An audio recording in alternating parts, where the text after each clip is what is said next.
نحمده ونصلي ونسلم على حبيبه الكريم الأمين العزيز الرؤوف الرحيم وعلى آله وأصحابه الأفضلين الأكرمين أجمعين أما بعد فأعوذ بالله من الشيطان الرجيم بسم الله الرحمن الرحيم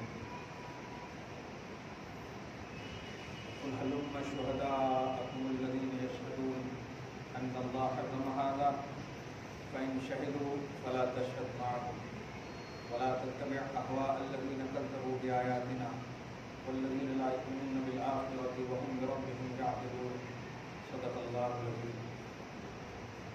حصول برکت کے لیے درود شریف پڑھنے کے بعد صلی اللہ علیہ سیدنا و شفیعنا و حبیبنا و مولانا محمد حبیب ربنا وآلہ و اصحابہ وبارک وسلم صلی اللہ تعالی علیہ وسلم.